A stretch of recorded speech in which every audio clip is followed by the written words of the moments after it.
Show, the J. Craig Podcast. And we're live, thejaycraig.com. Craig! Jason, what is going on? I am right. And we are back. Let's do it. What should we talk about? Well, Mr. Jason Catron, how the hell are you, man? Oh, Craig Miller, man, I'm doing swell for a Sunday morning, man. How you doing? Good to see you. I just said swell. Actually, literally see you. Yeah, I know, right? It is swell. Fiddly sticks. You fiddly sticks, and dude. So, how are you doing over there? Welcome back, everyone. Welcome back to the J. Craig. Hello, everybody. Welcome to J. Craig, everyone. Yes. Hey.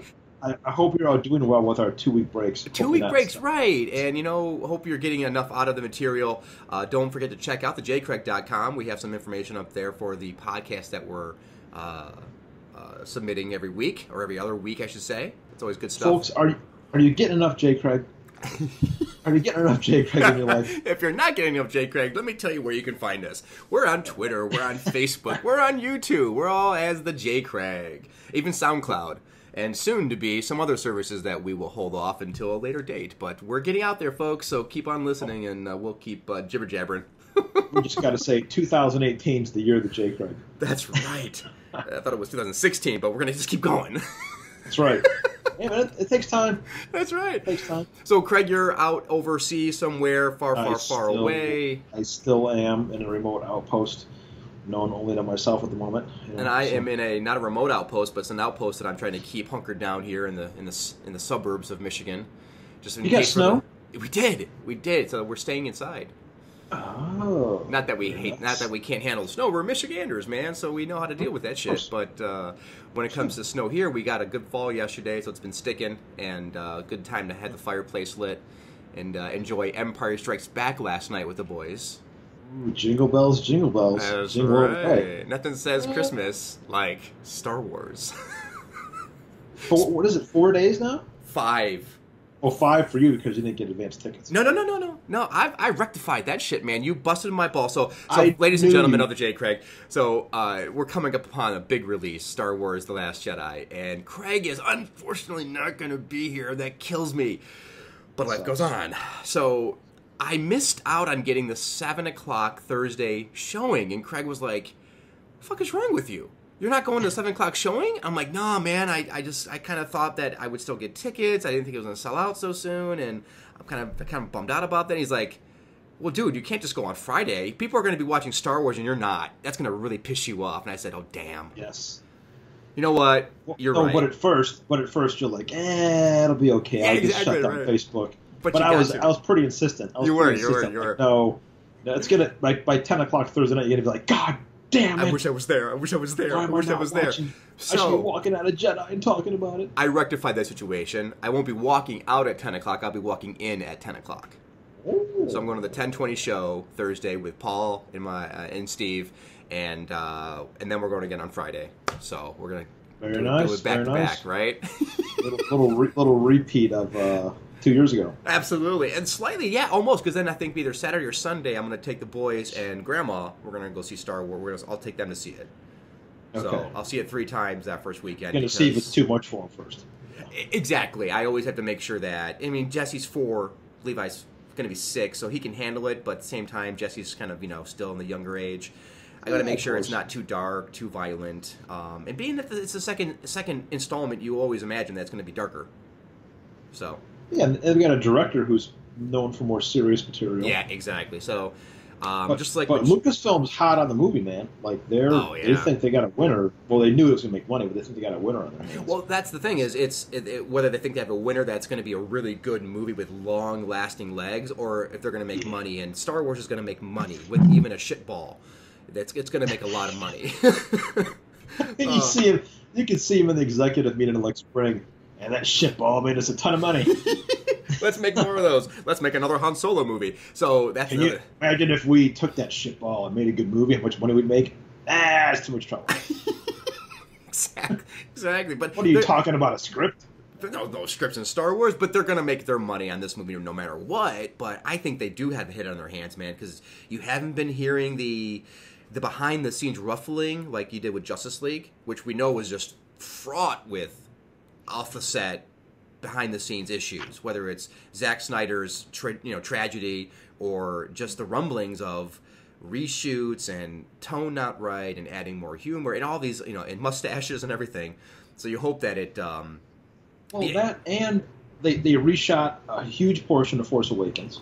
Mm-hmm. Mm-hmm. They took Rogue One out of Edward's hands and reshot crap load of it. Right. I don't think they did a lot of that one reshoot. I think they did a bunch, but I don't think it was like earth changing.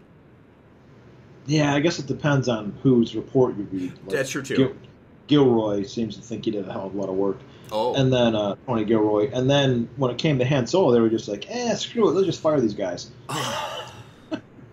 Oh man, so being the Star Wars junkie that I am, and I know I'm a junkie, right? I had some friends that we have just started becoming friends with, finding out that their son, who's 8, has never seen Star Wars, but likes the cartoons. I'm a junkie, right? I get it, but when Han Solo is coming out, I'm not.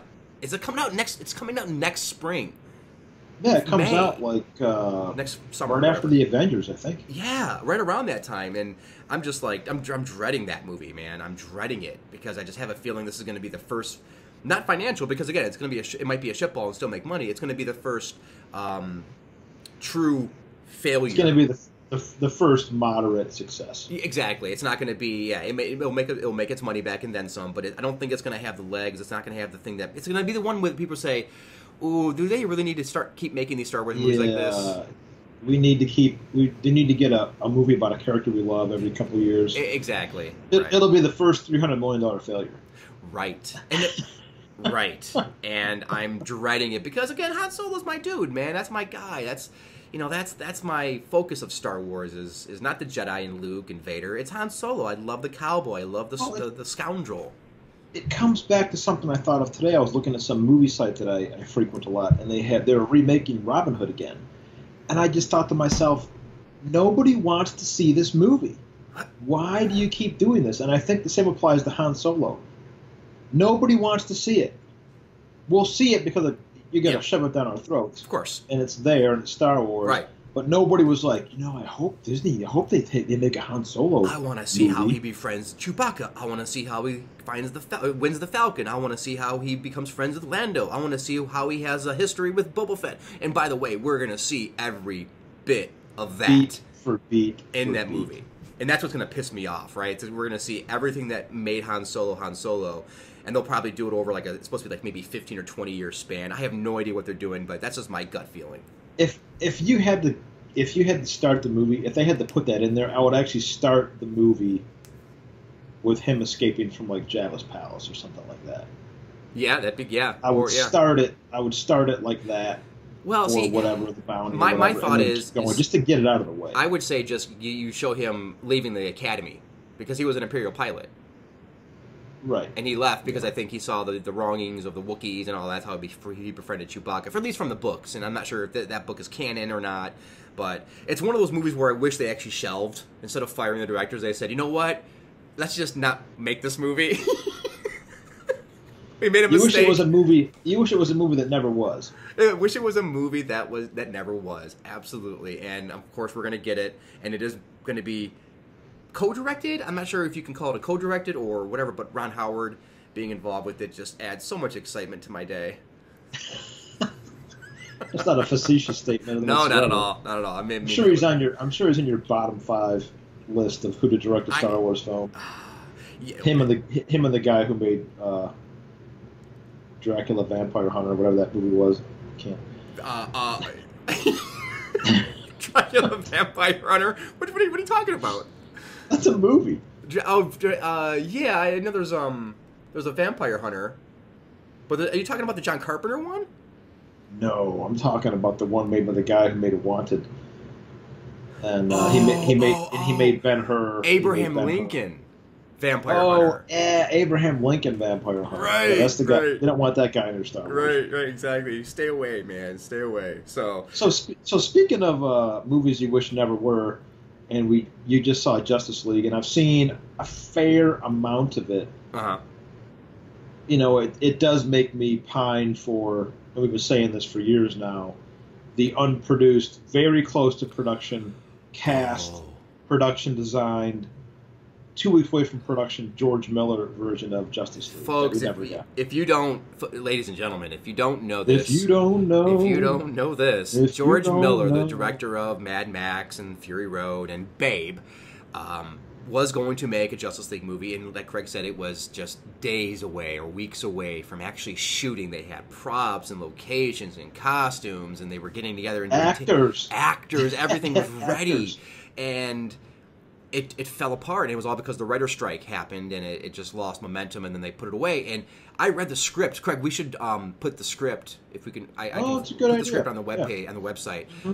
The script I read during breaks of work one time, and oh my god, I was like, I wish I could see this movie. And then shortly thereafter, it was announced that we were getting the Justice League by Zack Snyder after you know all the other stuff, and I was like, oh damn.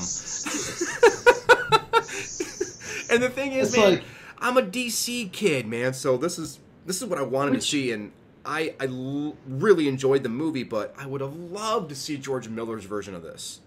Well, before we go too much further into this, because we are going to talk about it at length, is the films that never were, we wish had happened. Right. But Forever Lost. would you have preferred that George went ahead and did Justice League? If he had, we may not have gotten Fury Road. Ooh, boy, that is a very good question. One I'm not sure if I'm prepared to answer. That's a tough one, man, because as much as I love Fury... Okay, I'm just going to go with my kid heart here. I'm going to say I would have taken that chance. I would have taken that chance of not getting Fury Road because of what DC is to me. You know, I'm a DC guy, so I wanted to see those characters on the big screen done the right way. And while I enjoyed the Zack Snyder, Joss Whedon version, I would have rather have been able to get that from him and sacrifice Fury Road. And because George Miller is a visionary, he's a world builder. He is he understands the visual language of cinema, and I would love to see. I mean, I would have loved to see all his characters. I would have loved to see the Superman version, George Miller's version of Superman. Right. Yeah. I mean, I can't even imagine how powerful, like visually, how he'd communicate how powerful he was. Yeah. You know what I mean? Yeah, absolutely. And there was some great visual touches called out in the script, like when he fights Wonder Woman. Yep. And when he's taking on I forget what they were fighting at the end, like a nanobots or something. Yeah, like that. nanobots. Yeah, it was by. Yep. Right, and it's just all. Not only is the screenplay written in a very fun, punchy way, visually, you're like, George Miller's gonna knock this out of the park, man. Yeah. And the screenplay's good. It is. It's a fun screenplay. Flash is a center point of the story. Like he's almost like the main character. He's your entry point. Yeah. Flash is your most accessible character. Right. Because George Miller understands how much can you identify with a guy who dresses up like a bat. Right. You can't identify with an Amazonian goddess or a man or a creature from another world. Right. Who's all powerful. Right. But you can associate with the Barry Allen. The only other one might be Green Lantern, which I believe Green Lantern was in. Yeah. I don't know if it was Hal Jordan or if it was Stewart. What's his name? John Stewart. I'm not sure if it was either one of those. I think it was John Stewart, if memory serves. I don't remember. They had Aquaman in there too, though. I'm trying to remember the cast. I remember was there a black guy in the cast? I don't remember. Okay, that would have been Oh no, there was because they had Martian Manhunter as well. Oh well, the guy who was going to play Martian Manhunter is the dude from Road Warrior and from Fury Road. Is that right?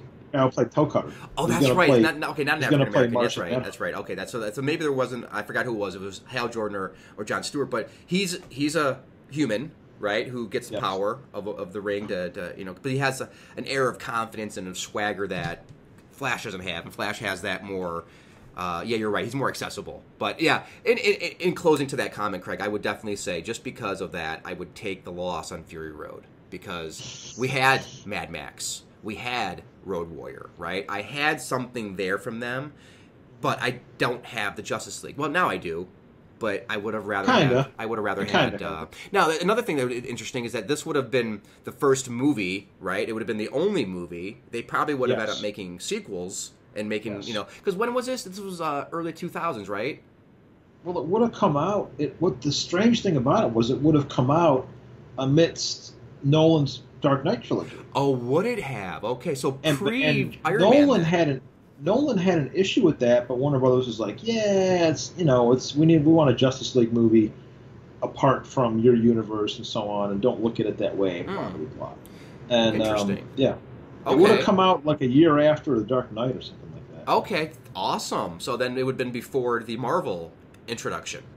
They would have beat Marvel to the punch. Okay, now then, of course, once Marvel already had their plans in motion, I think, what they were doing there, they had their ideas, and then you would have had sequels, and they would have taken those characters and made separate stories out of them. Yes, Right. that was the idea. Yeah, to okay. launch them as a team and then go off and follow their stories individually. Right. So Then every few years they'd come back together for a new Justice League film. oh, God, I would have loved to see that, man. That's the right way. That's the right way to do it. Like the way they tried to chase Disney and Marvel, just and using Snyder as their guy.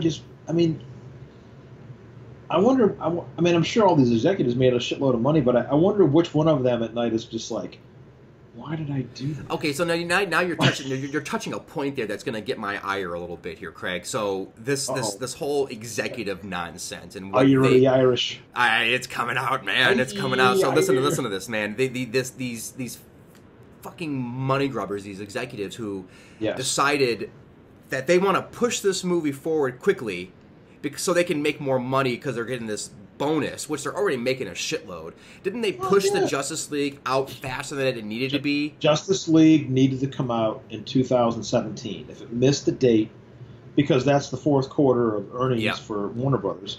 So if they didn't release it, and I'm not saying I know the whole story verbatim, that's good but enough. if they didn't release it and pushed it into the next year, they would have, all the executives would have lost a certain significant bonus. So whether it was finished or not, and it's quite obvious, as much as I've seen, the movie's not done. It's not done.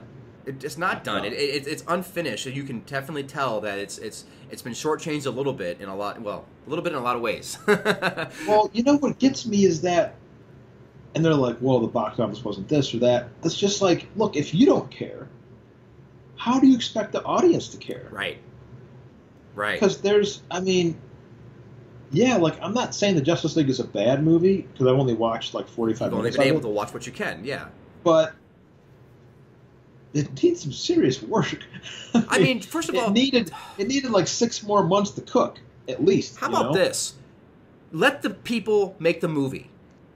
Quit putting your fucking grubby fingers involved, thinking that you know best, right? When it's obvious you don't. You have done a horrible job and I'm not talking about DC, I'm talking about Warner Brothers. They have done a horrible job with this DC franchise. It's like they see what Marvel done, and then they're like, well, we got to do something similar, and they try to do things backwards, which I'm fine with their strategy on how they're releasing the movies. I'm okay with that because I get it, but at the same time, let these filmmakers do their thing, man. Don't demand that it has to be under 2 hours after you've gotten a script that's going to be 2.5 to 3 hours long.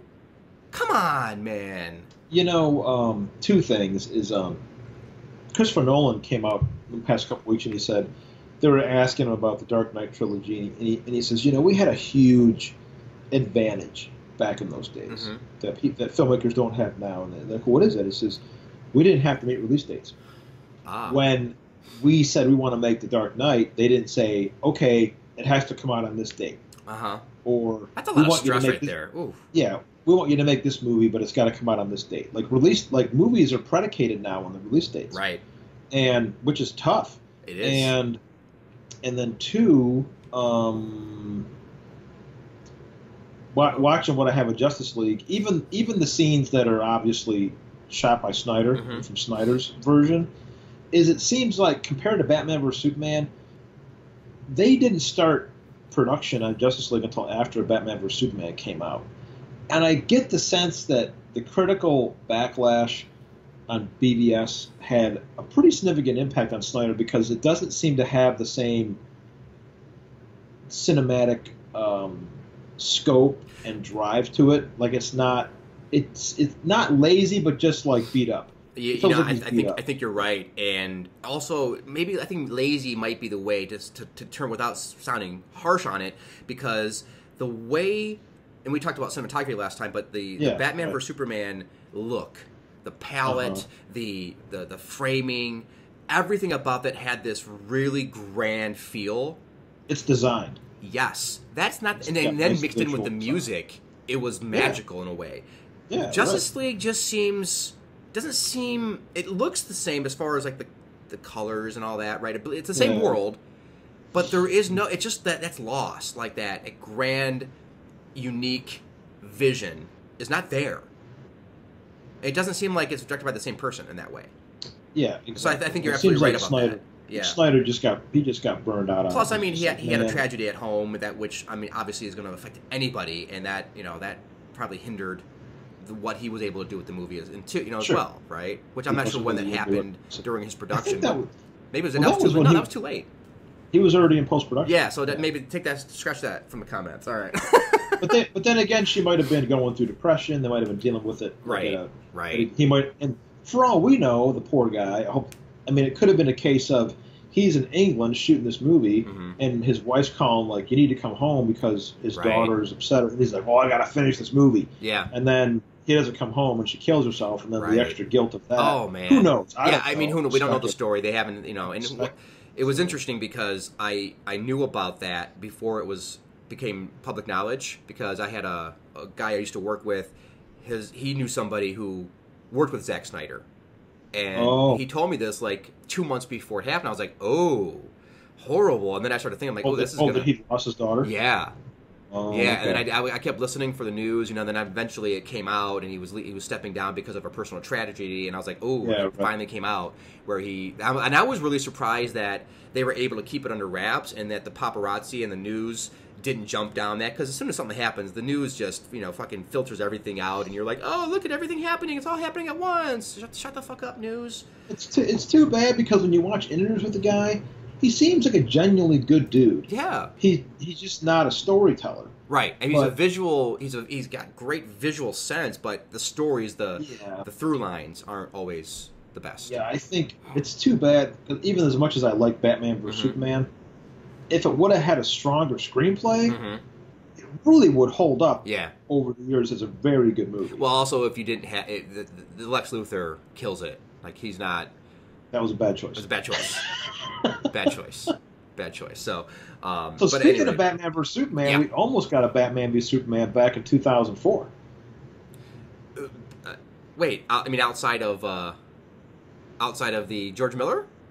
Yeah, we did. What was this one? Wolfgang Petersen was going to make a Batman vs Superman movie. That's right. Remember? I do remember that. Wolfgang Petersen almost made a Batman vs Superman because And the guy who wrote it was the guy who wrote Seven, Andrew Kevin Walker. Oh my goodness! Have you ever read the script? Like, yes, you did. Like, Andrew Kevin Walker wrote a Batman vs Superman movie. Oh my goodness! Oh my god!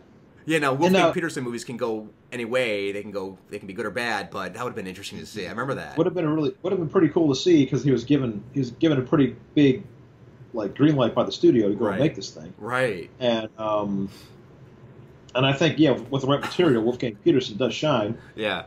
Air Force One is good. Dust Boot is good. Dust Boot's amazing. He's got a couple other good ones I just can't seem to think of at the moment. Oh yeah, no, I'm also drawing a blank here, but he understands visual effects. He understands scale. Right.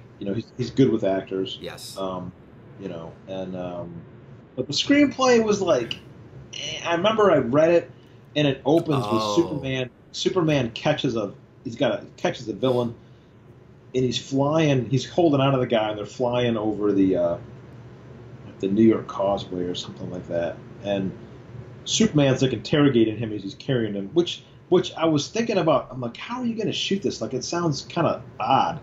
And then the villain's got this box, and he's like, "Give me that box." And the villain says, "You don't want this box." "Yes, I do. Give me that box." So the villain opens the box. There's kryptonite in it, and Superman drops him in the water, and then Batman starts investigating it, and I was kind of like, I don't think I like the screenplay. Interesting, yeah. Well, it sounds like the opening of Justice League, where it was just a bad. Well, that is bad. It's bad. I told you. It's one of those moments. It's the Phantom Menace. I told you. It's so awful. How bad is opening my movie? It's so bad. Okay, so Wolfgang Petersen's Batman vs Superman is a movie that we might want to see. I'm really glad we didn't get to see a Superman movie that almost came out. That literally was like they did a lot more, Very close. very close to becoming reality. Very close, yeah. And that's the very infamous Superman Lives by Tim Yes. Burton. Have you seen the documentary by chance? I have not. I haven't seen it. What's the title of I it? haven't seen it. The Death of I don't Superman know. Lives? Something like that. Something like that, right? Maybe. Yeah, the making of, whatever it was. It's the making of... No, don't the go movie by I never our made. research, folks. Go look it up. yeah, our information is usually inaccurate. But this one, if anyone's ever watched the Kevin Smith, In Evening with Kevin Smith, he's got a two-parter. Yes. And I think one of the parts he talks about to an audience, I think it's college students, he's in an auditorium talking about his whatever, and he talks about how he was tasked to write the screenplay. Tim Burton got involved, and they had a screenplay. Strange choice. Yeah, I know. I mean, he did a great Batman, but I can't see him making a Superman movie, and I'm really, really glad this did not happen based upon the casting and the look of it. He wrote a good Batman? Which one? No. I mean, Tim Burton. Oh, Yeah, okay. not Kevin Smith. The Kevin Smith, I think that's an inspired choice because he's a huge comic book fan. He's a good writer, and his comics are actually really good. He did a Green Arrow comic, which was really good. So okay. he's very talented as a writer. So I was really excited about that. And if you watch it, I mentioned my ire with these executives. He talks about how an executive came on board to make this movie, to help him shape the screenplay, and he said, "I want a big giant spider."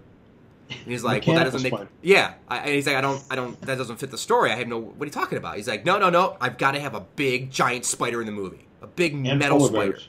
What's that? Polar bears. And polar bears, right. And so they had a falling out.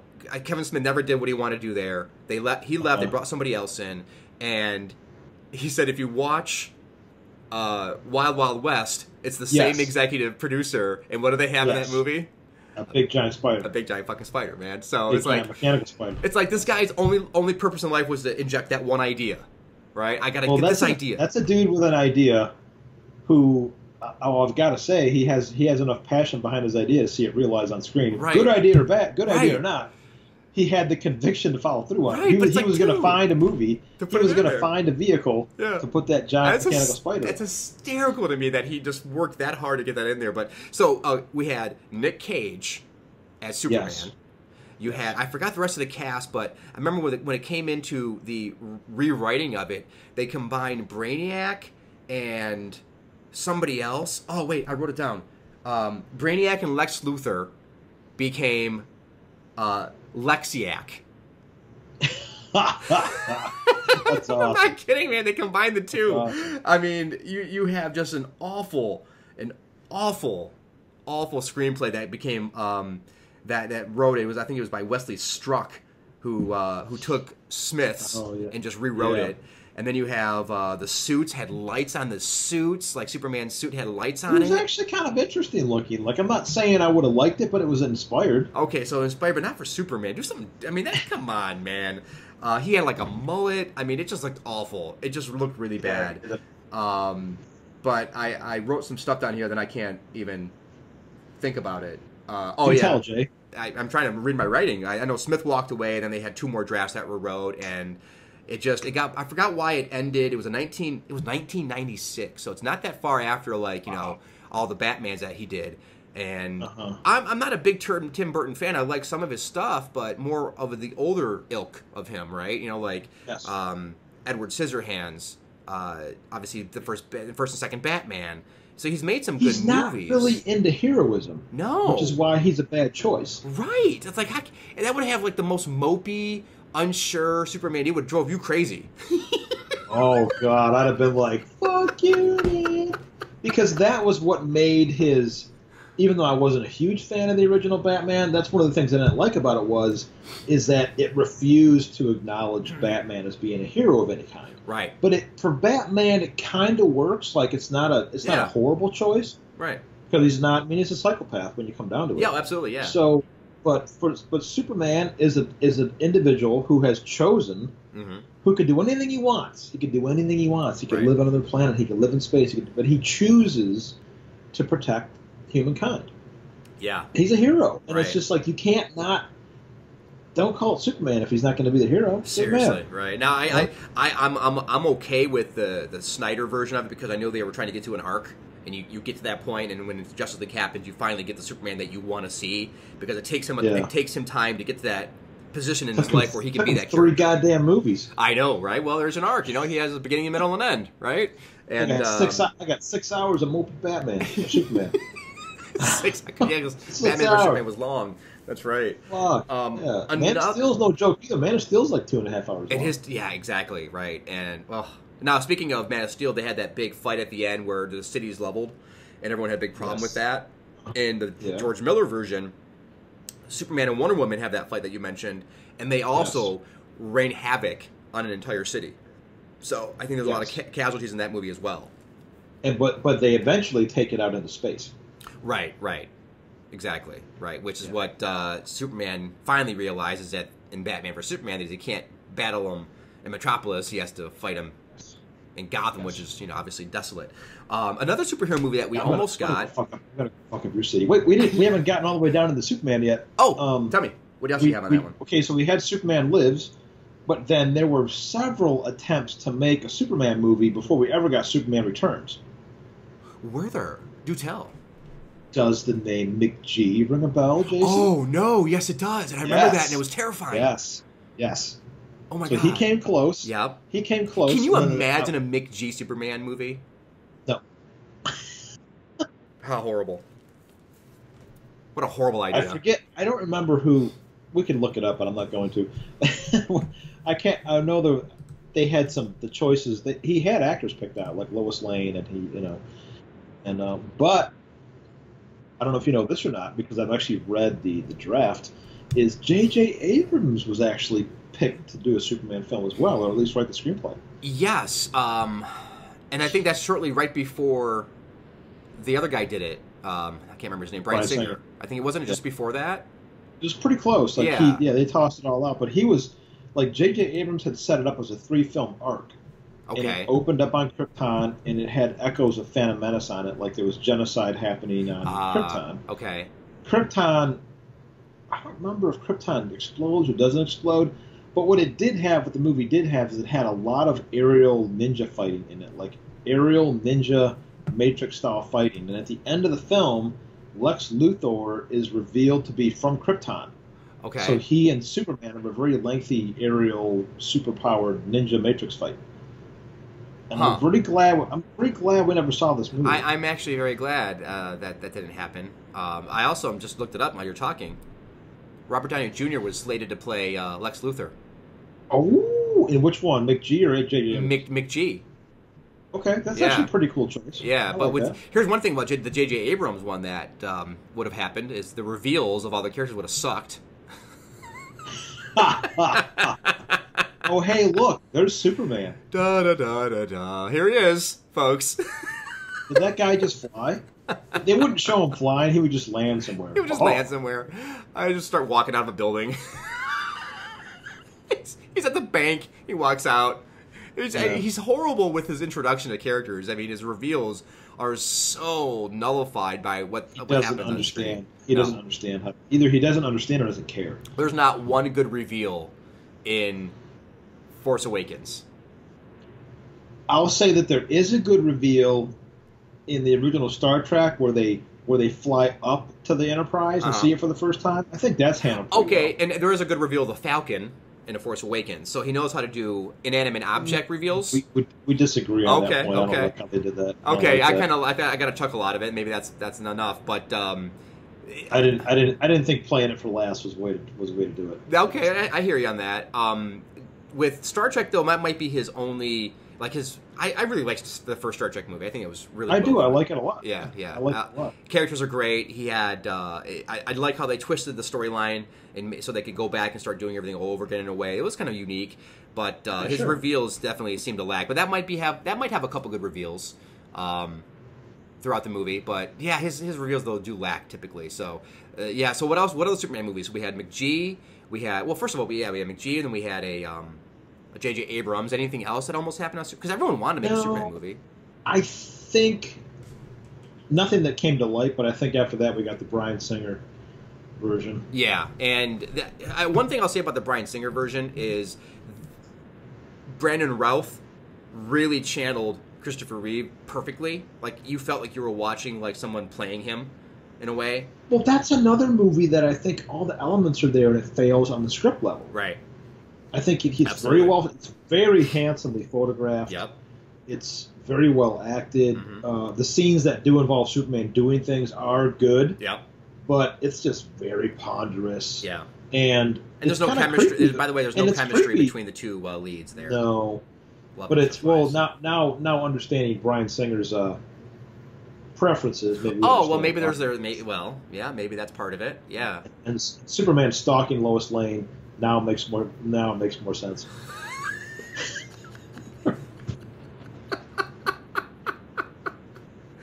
Oh, that is It all genius. makes I more love it. sense now. I love Makes it. more sense. Man, okay, so we've had a lot of Supermans almost come to light. I really like the choice of Henry Cavill as Superman, so I'm glad they. I think he's a great Superman. Yeah, he's great. He's better than Nick Cage, that's for sure. And whoever they had playing in the J.J. Abrams and the other version. So, so there's another superhero that almost got remade, or not remade, but maybe I think it was the first one before Sam Raimi made his version. It'd be Spider-Man. Which probably would have been a pretty kick-ass movie because it was going to be made by who, Jason? James Cameron. James Cameron Yeah. was actually going to be James Cameron was almost the one to kick off the comic book movie universe as we know it today. Now, the one thing about, if you think about a James Cameron Spider-Man that never happened, and I don't know the details of that one, but one thing that you can be sure of, I don't think it would have worked. Because what is his primary focus in all his movies? A strong female lead. I mean, a very strong, heroic female.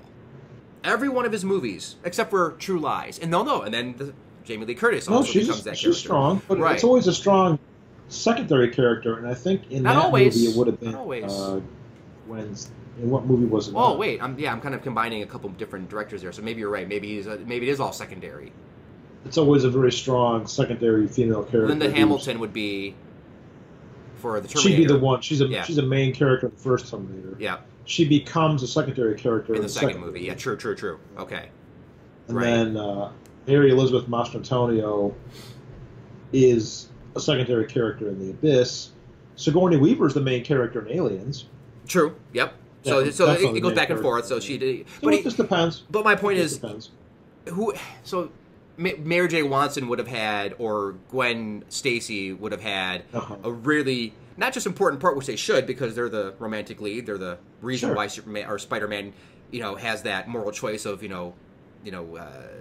showing who he is and living a life with his love, or becoming being the hero.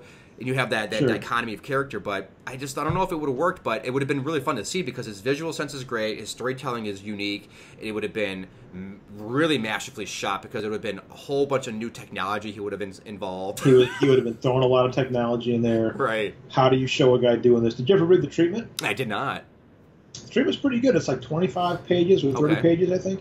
And it's good. I mean, he wrote it. It's good. Right. And he's a great writer. He is. And it climaxes, like there's this wonderful scene where he realizes when he has his powers Uh-huh. and he goes out for the first time, like jumping across rooftops and learning how to use the webs and Okay. doing all that. You can just picture, and he explains that it's all happening in one continuous take, Okay. and which I think Raimi lifted that probably. Yeah, I'm imagining the same Raimi's thing. Yeah. Raimi's got a strong visual sense, but He then does. the climax of the film was interesting because he fought Electro, I think. Okay. And they're on top of the World Trade Centers, Okay. and there's the airplane scaffolding up there, whatever you call that, the beacon. Yep. Airplanes don't hit the World Trade Center. Yep. Well, that collapses and falls across the two towers, Oh. and they fight on that. Oh, cool. And which was, and the way he's describing it, the screenplay is cool. You're like, I want to see that. I have no doubt Yeah. that it would have been something to behold, and I would have rather probably seen that, like a George Miller, Justice League. I would have rather seen a Cameron Spider-Man than a Raimi Spider-Man. I was never a big fan of the first Raimi Spider-Man. I like the first two, and I like the second one, I think, a little bit more, but I like them because it was first time I ever seen Spider-Man, but now that I watch it again, like one of those, as time goes by, I put it on with the boys one night in our bedroom to watch, and ooh, it didn't play very well to me. That much, as time went on. I watched with the kids, and I was like, "Oh, this is not a good movie." I didn't like the way they presented Peter Parker. I didn't like anything. I don't like any of it. I don't like how Tobey Maguire. I don't like how Tobey plays Peter Parker, and I know that's a choice by him and by Raimi. Right. But I remember when I saw it, I went opening day because Sony was shoving it down your throat. Yep. You've got to go see Spider-Man. Of course you do. Go see it. And I saw it at the Star Southfield. It was sold out. Hundreds of nerds in their Spider-Man T-shirts and this and that, and I was like, "This is actually a thing, man! Like, this is a big deal." Oh yeah. And when it was over, everyone cheered, and I sat there like, "Am I the only person who didn't really like it?" Dude, I've been there. I've been in that seat before, man. Where you're like, "Oh, did I fall asleep or something and miss a big important part? What happened? Like, why is everyone like it? I didn't like this movie at all. It's weird. It's a weird feeling." What is everybody? Yeah, it's like the reverse of when we walked out of Batman vs Superman. I was like, "What an amazing movie!" People yeah. And everyone's like laughing at it. I didn't like it. I didn't like it. Do you remember when we were in line? Because we got the second showing, I believe, and people walked out, and we saw these kids. Befuddled looks and confused and irritation. You were like, "Oh." I felt bad for that kid. The kid was with his dad. Yeah. You could tell he was just extremely disappointed by the movie. Like he just get gut punched. The movie gut punched him. He was just like, "Son, do you want to get a cheeseburger?" "No, Dad. No, I just want to go. I'm gonna go into my room." So, yeah. So, in hindsight, though, I remember walking into that and going, "Oh boy, what are we in for now?" That's the downside of seeing a second showing, because you get to see the reaction of the first showing. See, you're gonna have to go. You better be careful going through that lobby on Thursday night. I bet you. Okay, you know what? You're gonna have to be careful. I'm about to have karma bite me in the ass. Because what I did, unfortunately, and it was not intentional, I'm an asshole. Tell the audience what you did, Jason. Okay, so the very first screening of Force Awakens that we saw... Take note of this, folks. Take note of this, and don't do this. Don't be this guy. Don't be me. So we went to see Force Awakens, first showing. We go see it over with my buddies Mike, Mark, and Paul, or Mark, and Bob. And as we're walking out, we all know that Han Solo gets killed, right?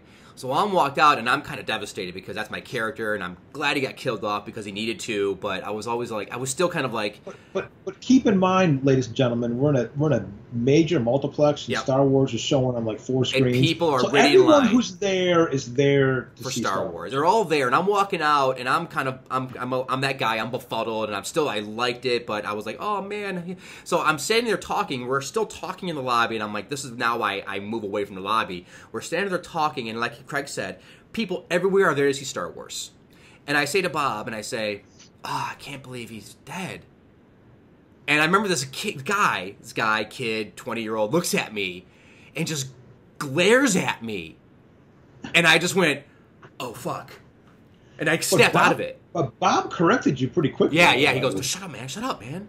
People are here to see Star Wars. I was like, oh, shit. And between that and the guy's look, like he was looking at me, he wanted to kill me. And, I'm sure. And I remember, like, okay, let's go. Oh, man. And I felt horrible. I felt so bad. And then to top it off, what did your wife do? Okay, so we walk out of... Was it... Your whole family needs a spoiler warning. I know, seriously. And that's not me, but it was me. Okay, was it Batman vs Superman?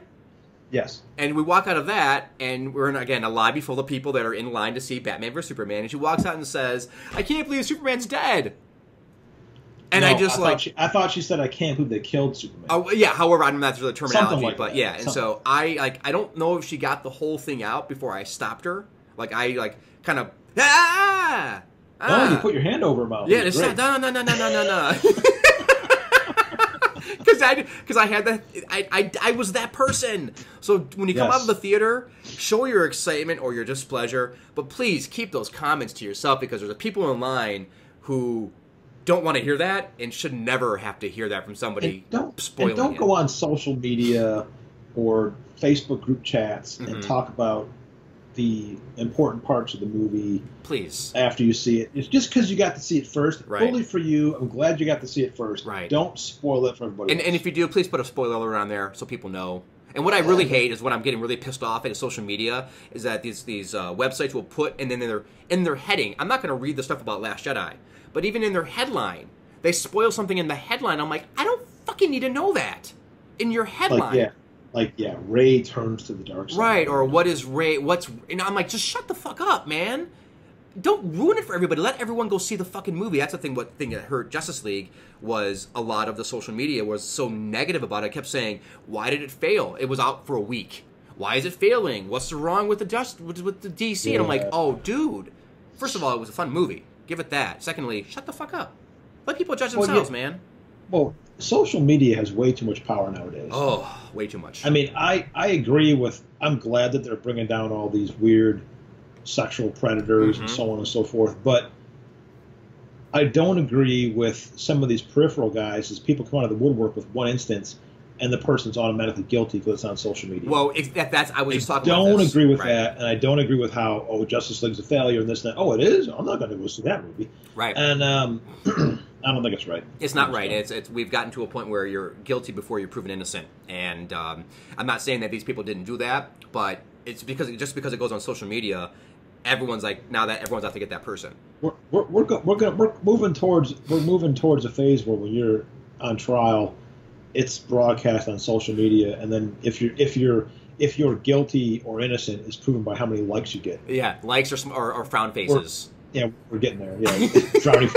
I got 100 frowny faces. How many jail bar emojis versus likes, right? Oh my god, give me a fucking break. So social media has too much power. It does. But alas, it is what it is, man. It's there to stay, unfortunately, and we've got to somehow fight it. We've got to just get away from it, but it's not going anywhere. It's here to stay. Did you see that thing that Kentucky Fried Chicken sells? No. It's called like the Family Cone or something like that. Okay. And you buy it, and it's not cheap. I don't know the cost, but it's a cone. It's like a little igloo you set up in your living room. And when you go inside, it blocks out all Wi-Fi and phone signals. Oh.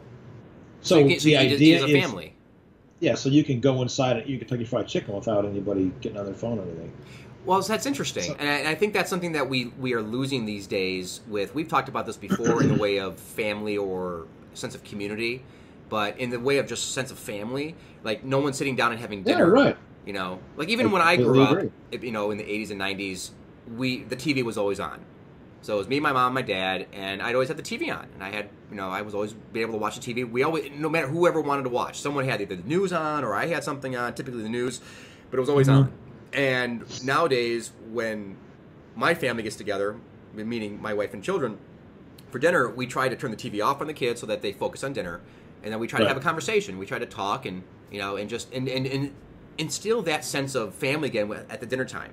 Because I think it's gone away where everyone eats differently, everyone separates, and people are on their phone, right? And, right. There's a very nice one of my favorite movie moments of the past few years. Even though the movie's very paint by numbers, I like the movie. It's called The Blind Side with Sandra Bullock. Sandra Bullock. Yeah. And in the movie, they've invited this unfortunate man into their home, and it's Thanksgiving. And the guy doesn't have a house. He hasn't really eaten a meal. Right. Michael Orr. And so, and then so they're all, they all come they're all grabbing plates for Thanksgiving dinner, and then all the kids and the father, they're all watching football on the couch eating, and she looks, and he's sitting in the dining room, and of course he'd sit there because taking advantage of the home, right? And he misses his family, all these different things, and then it's all visually done. And she's like, she turns on the TV, and she's like, look, everybody's eating here, and they all eat as a family. Yeah, and it's a very nice moment, even though you could say it's cliche, but it feels like a real moment. Yeah, and I think that's important for us to get back to is that, and cell phones are such a culprit of this, because even Tina and I were watching a movie yesterday, and she's on her phone. And I'm like, hey, put the phone down. Let's watch the movie. And she's like, shut up. I'm going to blah, blah, blah. And so we watch it. And then I turn on my phone eventually and look at something. And it's like, so it's sitting right there. You're looking at it. You're like, oh, I'm going to look up that. Let's look up this. Let's look up that. And I know people that Tina knows that will sit there all the time on the movie while they're watching a movie at home with her, looking up information about the movie while they're watching it, talking about the information they're finding while they're watching it. And it's so annoying. It's so annoying. Like, oh, did you know this person was in this? It's like, no, just watch the fucking movie. I get that, and I'm there too. So I've got to come to the point where we put our phones away, put them in another room, while we're watching a movie, so we can watch a fucking movie, right? Yeah, of and I course. think that's the same thing with dinner time. Put the phone away, eat your dinner, turn the TV off, and have dinner and have talk. We don't do that anymore. But okay, so to get back to movies that never happened, the forever lost category. Okay, so let's get away from superheroes. Let's get away from superheroes because we beat that one up a little bit. So I did a little. I made a list. Get the fuck out, right? I made a list, and I was really surprised at the amount of movies that weren't made by directors that I adore. Okay, and I was like, this is cool, man. There's a lot of great movies that I wish would have happened. And I'm not even sure where to start because there's a great listing here. So I'll just start with one of our favorite filmmakers. Your favorite filmmaker, especially. Ooh, I think I know where you're going with this. You're there, right. Okay, so back after Mr. Steven Spielberg made Close Encounters of the Third Kind, they wanted to make a sequel of that. And he didn't want to make a sequel, but he said, "Okay, we'll do this movie." He wanted to make it was supposed to be like a darker toned horror movie about a Kentucky family being terrorized by aliens. Sounds very reminiscent of Signs, by the way, in that regard. But much so. As the movie was going on, or as they were getting ready to make the movie, he had just made Raiders of the Lost Ark, and it became apparent that it was just intense. Darker movie. He needed something lighter to make, and making a horror movie after that movie wasn't what he wanted to do. He wanted to change his tone, so he dropped that project and instead made E.T. So Dark Skies never. It's called Dark Skies, I believe. Dark Skies never happened. Night Skies. So it was a sequel of sorts. Toby Hooper was set to direct it at one point, where he stepped away from the directing part of it and was like, "Okay, I'm just produce it. You direct it." And that would have been interesting. It would have been an interesting story to do, you know? Well, you bring up a very interesting point about how projects manifest inside Hollywood is that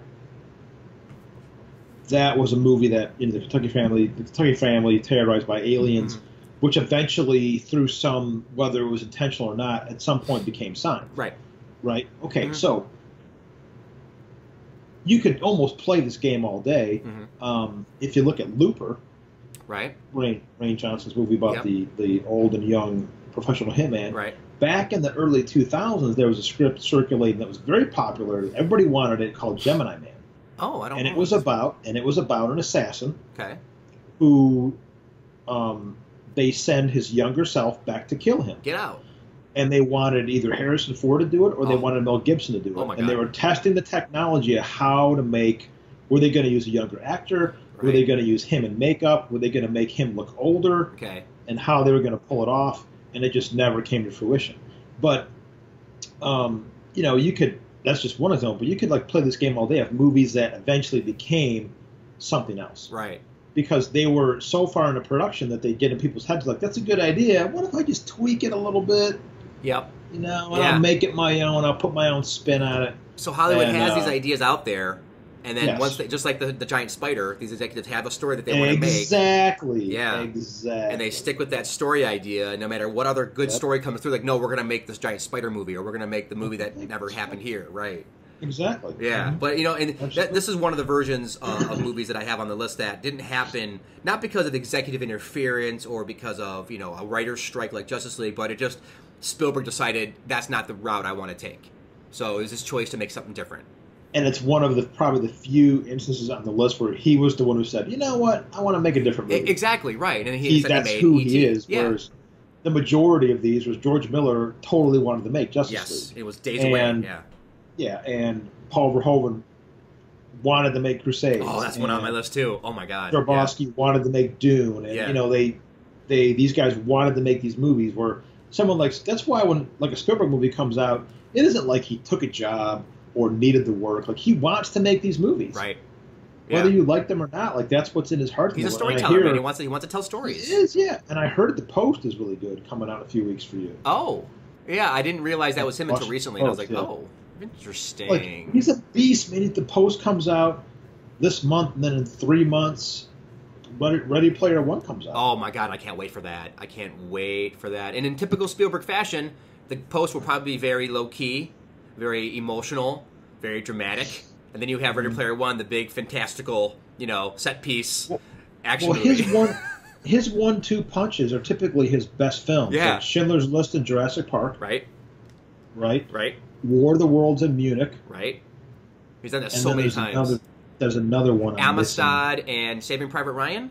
Yeah, I Right. think that's it. I think that's the one. you're If right. I'm maybe that's just it. pulling it out of my ass, but okay. Yeah, it's that pressure he puts himself under. Yeah. Like produces great work. Yeah, absolutely.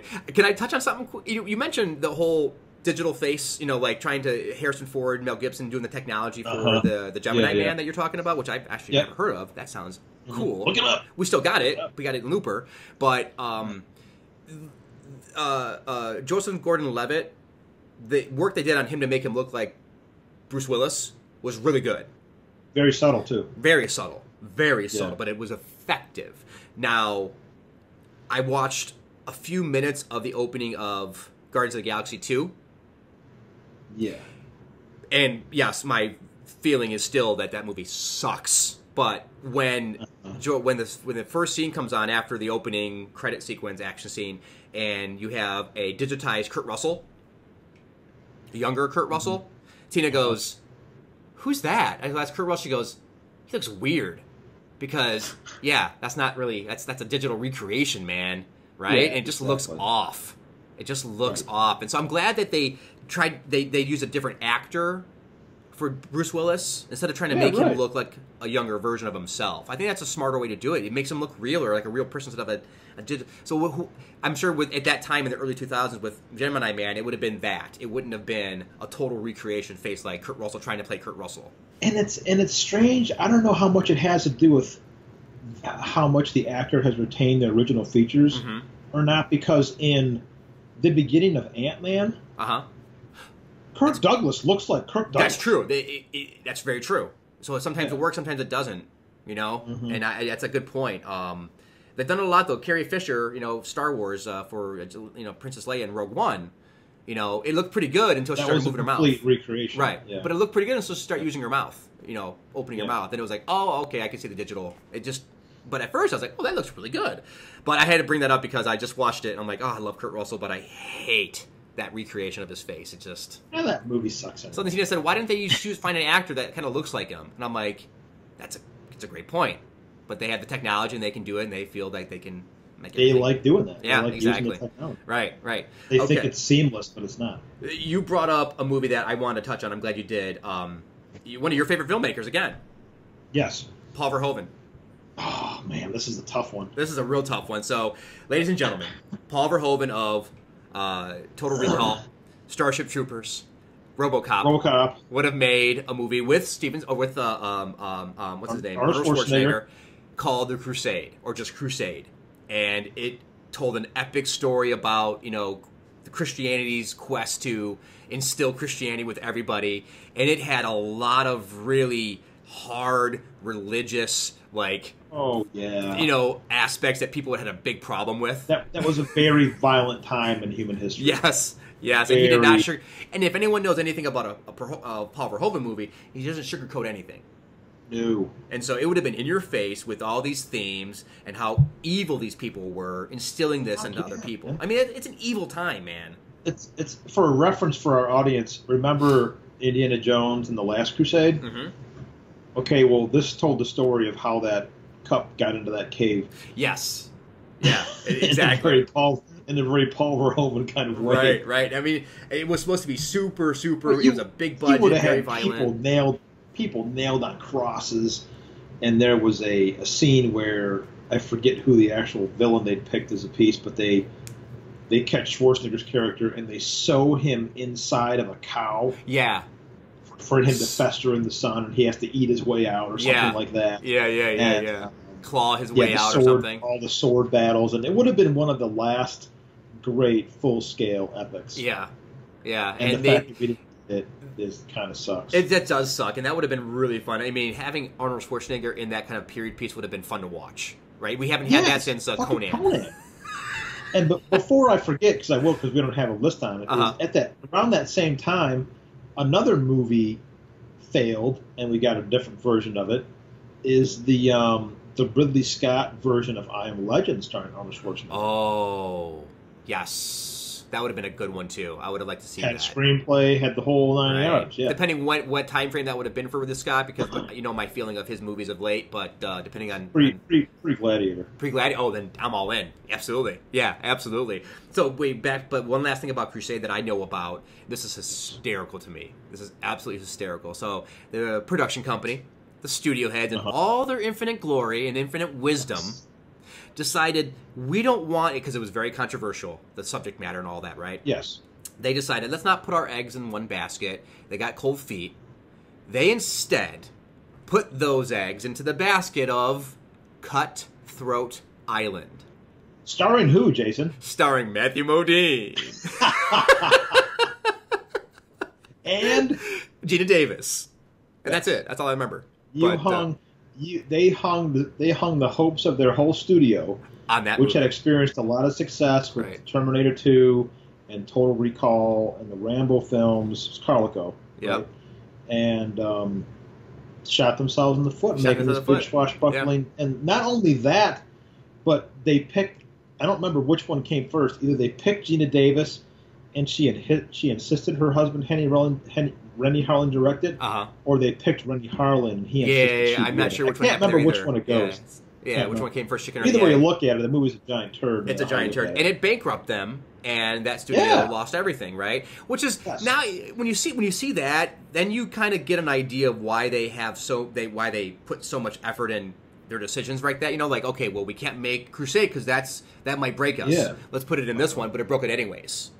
So you get it, because one failure could ruin, like with Warner Brothers, their decision to do the Justice League, but then keep throwing money at it and making changes, and then keep making changes, and then demanding. That cost them a lot of money, and they're not going to get that money back. Well, it cost them. We'll see if it cost them all the work they've put into this DC universe over the past 6 years. Yeah. They might have fucked it up. Right, and that's so unfortunate, man, because the one thing that genesis this idea was the fact that because of their interference and their demanding of certain things to happen, after the fact of what the screenplay was about and everything else, now they're going to change the DC universe now. Like, now they have to, like, go in there with surgical gloves and do damage control, and now we're not going to get, probably, the sequel to that movie. I don't think. The thing is that they're already deep into production on Aquaman. Well, Aquaman will be made. The Batman universe will still have the Matt Reeves Batman trilogy without Ben Affleck. Oh. You'll have those still, I think, made, because you're going to have a Batman movie no matter whatever happens. And then that's our core character, right? Now, I think depending on the Aquaman success, we'll get a Flash movie, a Flashpoint movie, which would be a really cool idea. But I think because of their tinkering, because of their involvement, because of they're all powerful, like, you're going to do it this way, they fucked it up. They fucked up a brand that is easy. It's fucking got characters that are amazing. Those characters are way better than Marvel's characters. Absolutely. Yeah. As much as I enjoy the Marvel characters don't have anywhere near the depth the DC characters. They don't. And no, it's a different world. It's a different type of thing, Marvel versus DC, but I far more enjoyed seeing those guys on the big screen than seeing the guys in the Avenger movie. Like, it was fun, but I don't get the excitement level out of seeing Captain America, Iron Man, and Hulk than I do out of seeing Flash, Batman, Superman, and Wonder Woman working together. I mean, that's just... Yeah, I mean, if let's for example, if Captain America had died at the end of Civil War, I wouldn't really be all that jonesing to see Infinity War. Yeah, exactly. I mean, I still I loved Thor. Thor was great. Right. I thought Thor Ragnarok was great for a lot of different reasons, and I like the Russo brothers as filmmakers, but I'm kind of going to see Captain America. Yeah, no, me too. Yeah, yeah, right, exactly. Because he's just so badass. He's my favorite character in that whole mix, and I just... Well, we got an interesting summer coming. We got that, and we got Han Solo coming out in the same time frame, so it'll be interesting start to the summer. And what else? What am I missing? Jurassic World. Oh, Jurassic World. Oh, yeah, great. Okay, awesome. Speaking of films we almost got but never did, it never got past the script stage. But John Sayles' screenplay for what would have been Jurassic Park 4 is infamous in its lunacy. Oh, really? And bravery, because it involved, and you'll see where this washed off in the Jurassic World, is his screenplay centered on genetically engineered dinosaurs that were outfitted with remote control devices on their heads that human people controlled. Oh my God! And they were trained in urban and tactical warfare. And they were using them to go for war for battle. That is so cool. So we almost got Raptors with machine guns. That is fantastic. Almost, man. Alas, forever forgotten. And Spielberg apparently loved the idea. Uh-huh. Was like, this is badass, and Universal was like, you can't make that movie. No, we're not gonna do that. No, we're not. We're gonna wait for Chris Pratt to become a star, and then we're gonna make that movie. Like you can't have a Tyrannosaurus Rex throwing grenades. No, you can't do it. You can't. That's unbelievable. We have to make the volcano movie. We got to make this volcano movie, man. That's gonna. Hey, oh. But do you see how that idea got watered down and put in Jurassic World? Yeah, definitely. Because that's the thing. Again, they have their idea and they want to keep it, right? So here's an interesting one about the keeping that idea. There's a movie that I don't even know the filmmaker. It's called The Tourist. This was a movie by Clovis Motif. I don't know this person, but he wrote. There was a screenplay. It was about aliens trapped on Earth. Okay. Oh yeah. Aliens trapped on Earth, and they had little societies, but they were trapped trying to get off. That movie never happened. But someone in the studio said, I'm gonna keep that idea somewhere, and we're gonna use that somewhere, and it became Men in Black. But wasn't that also at some point called Passengers? Oh, I don't know. And David Fincher was gonna make it. Oh, is that right? It might have been. Yeah. But with the fact that this idea about how these giant spiders and all these other things that they keep, they kept the idea, but they got rid of the good part about being focused on the aliens, and they threw in the Will Smith, Tommy Lee Jones characters, which weren't in the original storyline, and it added all this, tried to add human depth to it, but it should have been about the aliens. I thought Men in Black was a Dark Horse comic before the movie. No, I don't know about that. I don't think so. I'm not 100% sure on that. Yeah, I'm not sure. I don't think so. Just seems like that wasn't a wholly original concept. Oh yeah, well it wasn't. Definitely wasn't originally because it was tourists. Right, exactly. So that's the thing is they keep these ideas and they water them down, recycle them, add different elements and giant spiders and human people to just stories that were good without it. Human people. Human people, as opposed to the other kind. Alien people. People. Okay, so piggybacking off of Crusade in that time frame. That barbaric time frame. Gladiator 2 almost happened with Nick Cave, not Nick Cage. Nick Cave written screenplay called Gladiator 2. This was a cool idea. Ballsy as far as I'm concerned. I think ballsy is a good way to call it. That's a good way to term that storyline. And I think Ridley Scott really wanted to make it too, didn't he? He did. He did want to make it. And what's really cool, it's like the opposite of a sequel. And I don't mean prequel, but it takes it in he's still dead, right? He takes dies. It in the most logical way that it can go. Right. So as he dies at the end of the first, we're talking about Maximus. He dies at the end of the first movie, and then he gets reincarnated as an assassin in different time frames by the gods. And so but the first act takes place in the afterlife, right? Yes. Yeah, I think it takes place in the afterlife. He has to fight through purgatory or something. Yeah. And then after he becomes retired, his first task after becoming this warrior that they keep regenerating, after era, his first task is to kill Jesus because the gods are jealous of his popularity.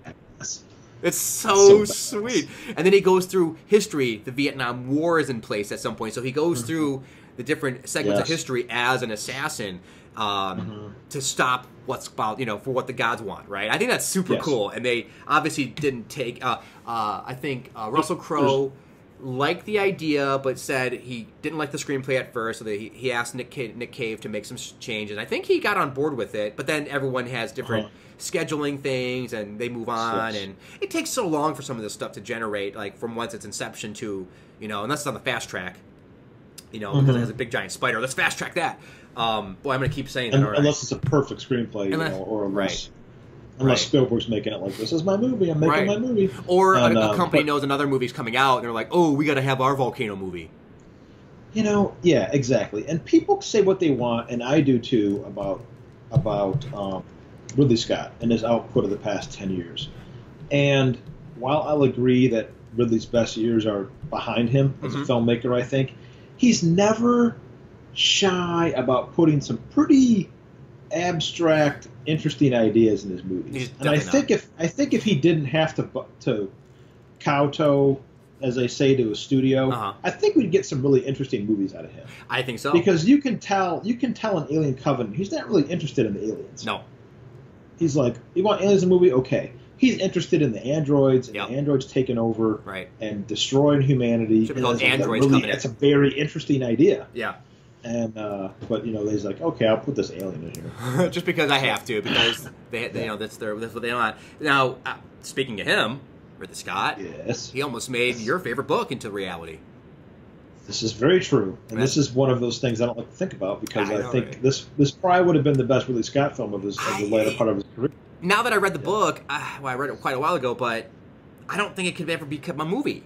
It's especially a single movie. It's more, to me, it feels more like an HBO. You know what? Actually, as I was saying that, it would be a great Netflix or Amazon series. Like a one-off, a single run series, like an 8-episode series. Right, like I'm watching Godless right now. It's a single run series. It's just 8 episodes, and that's it. It's done. Right. Not going to be a continuation like I thought Stranger Things would be, but so it wouldn't. I don't think it would hold well as a single movie. At minimum, you're looking at a 2 hours and 45-minute movie. At very minimum, but it's got to be like 4 hours long, man. So I mean, you got to have like a 5-episode thing for it. I think that would be perfect for it, and especially today, you can do that darkness even on Netflix and Amazon. Yeah, you'd have to cut out some pretty significant, some pretty big stretches of the book. Right, and when we're talking about Blood Meridian, I don't think we said the title there. Blood Meridian is by Cormac McCarthy. And it's a tough read. Like all his books are written in such a unique language. For me, it was a tough read. Dense. Yeah, so dense. They are. I mean, something like The Road is something it's not dense. It's the opposite. It's very sparse in its language and its dialogue and its wording. So you can just fly through it. You just go. Yeah. Well, with Blood Meridian, it is dense. It's so much packed into each page. I remember it took me a while to read it. I read it when I first went out to L.A. And so I sat by the pool outside overlooking, Hollywood, and I'd read that. And I was like, this is a really good story. Craig's right. This is really good. But we never got it, and it would have been probably at the point where Scott was well past his, good days. And when he couldn't make Blood Meridian, what did he try to make? Wasn't it The Searchers?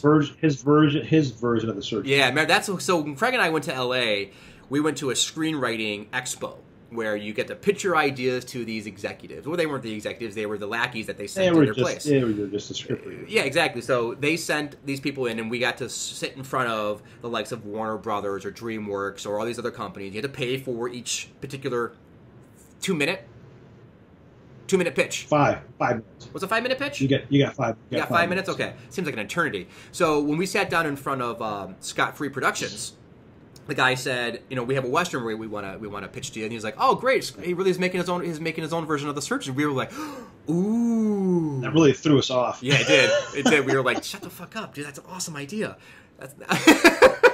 Why didn't we think of that? Right. Back to the drawing board. All right. Right, that's awesome. I remember that was definitely because we started pitching, and you were starting the pitch at that point. I remember you started pitching, and then he asked you a question in the midst of that pitch, like right off the bat, and it totally threw you.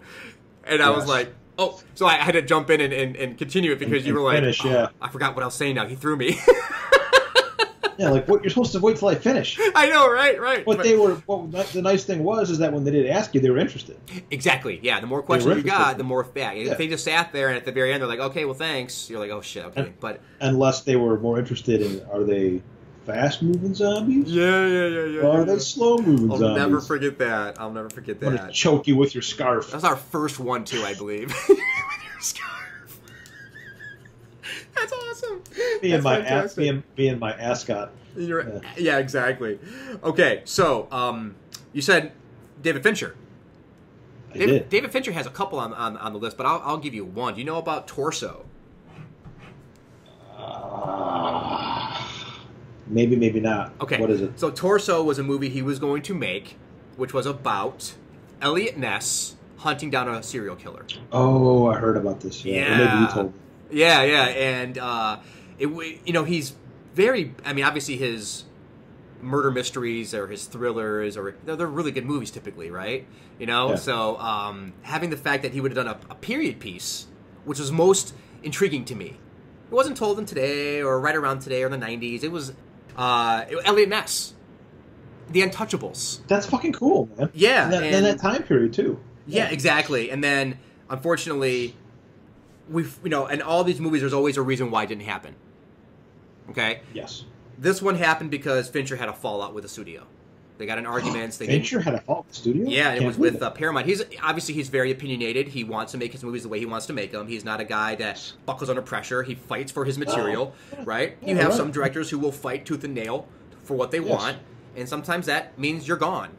Dude, David Fincher's list of things he's almost done. I mean, he's never gotten so far as deep into production. Right. But they wanted him to make a Mission Impossible film. Oh, that would have been awesome. Which he considered. Right. And then it was 20,000 Leagues Under the Sea. That's interesting. Which he got pretty close to moving the production on. It didn't happen. And then there's another popular film series that he was supposed to get. They asked him to do Force Awakens. Obviously, he just said no. Right.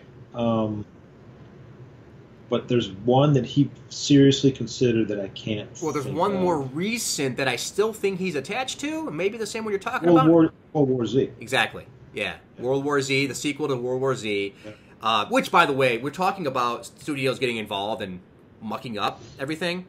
Here's a perfect example of mucking up the water. So I read and listened to the audiobook of World War Z. And it is absolutely nothing like the movie that they gave us with Brad Pitt. If they would have made that movie, oh my God, that would be a good movie. I would have. That's what I'm saying, man. Why, if you're going to take World War Z, the property from Max Brooks, the son of Mel Brooks, which is really weird, from those two people, right? What they created there. Just a talented family. Right. But you're taking that property and then you make something that has nothing to do with it. Reminds me of the Robin Hood / Nottingham screenplay by I forgot the name of the guy, Brian Heldenberg, something like that. I read that and then watched Ridley Scott's Robin Hood, and I was like, why the fuck did they even buy the rights to Nottingham? It's not the same movie. It's not even close. So no one else can make. So no one else can make. 99% different, right? So with World War Z, they do all that all the time. They'll buy it so no one else can make it. Exactly, and then they make something different. Make their own shit. Yeah. So then with World War Z, if you would have told a story about people telling their stories and seeing those stories happen as they're telling them, that's fascinating. These are survivors that survived the apocalypse, and the audio book is actually really, really good because it has different popular actors in place. So Mark Hamill tells the story of the Battle of York, and you have Rob Reiner, who does a German officer. You know, so it's really, really well done. I really wanted to see that Battle of York. Yeah. That's very well written. Right. The way he describes it. And there's a passage in the book I like where they have the different sniper stations. Yeah. And the guys just go out there on shifts. Yeah. And shoot them as they cross the tree line. Right. Yeah. It's just like, can you imagine? Like, your shift is just to go out there and sit there and pick them off. Right. It just, oh man, and it's a remarkable book, and then a really good audio book to follow up with that, and then they make a movie that has nothing to do with it, and now they're making a sequel, and I'd like to see David Fincher take his crack at it, stab at it, but who knows if that transpires? But again, I don't even know why you're calling it World War Z. For audience recognition. Yeah, but you know what, man? It's just like you call Total Recall when it's not Total Recall. That's true, but that's just like closer you call, to it. You know. But it has the same storyline to it. They changed a lot of stuff. They didn't go to Mars, Jason. I know they neutered it. They didn't go to Mars. But the whole idea's there. But they lost Quado and they lost Mars and fucking bullshit. So but you're right. Fincher has movies left and right that never transpired, and I know that a lot of these filmmakers do. It's not just these one movies that never happen.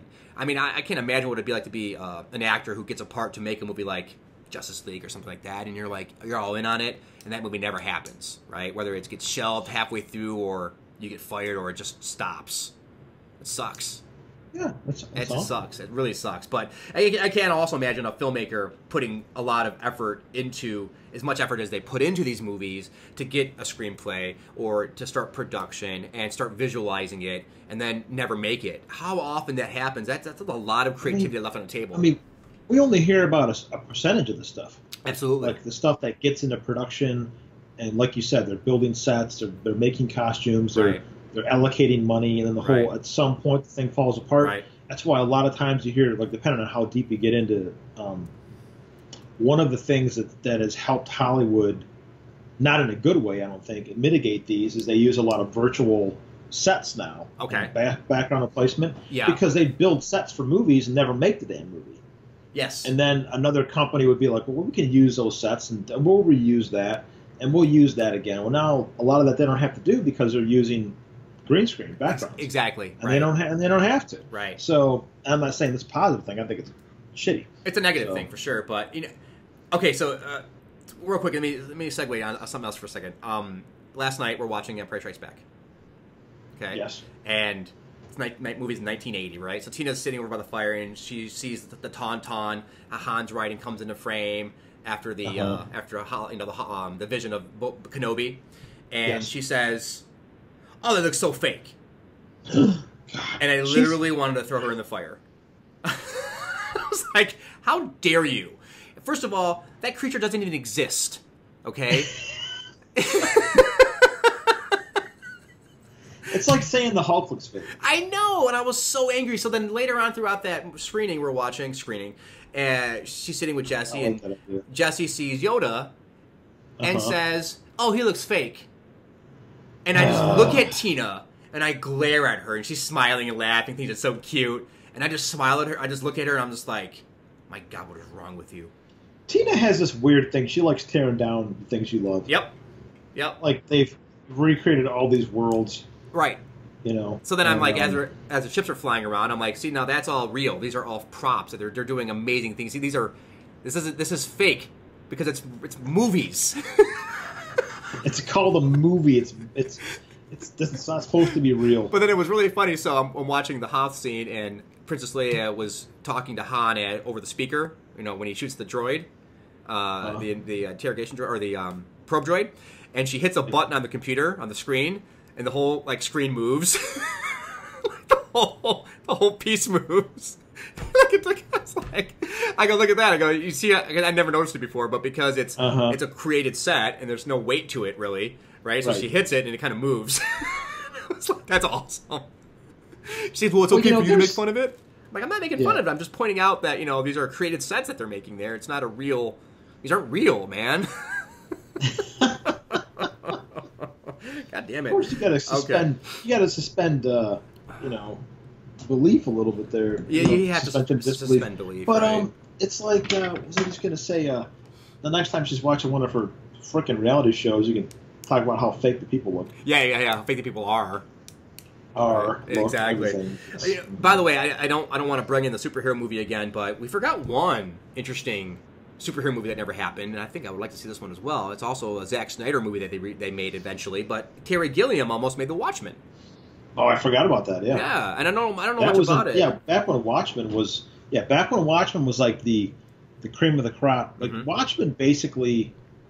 Not that I'm like a comic book scholar. Watchmen reinvigorated the whole comic book industry. It did. It made it darker, made it different. Yes, because you had The Dark Knight Returns, which showed people that there was an appetite and an audience for these darker, more mature stories that deconstructed the whole superhero mythology and mystique and made him a real person, a very damaged real person.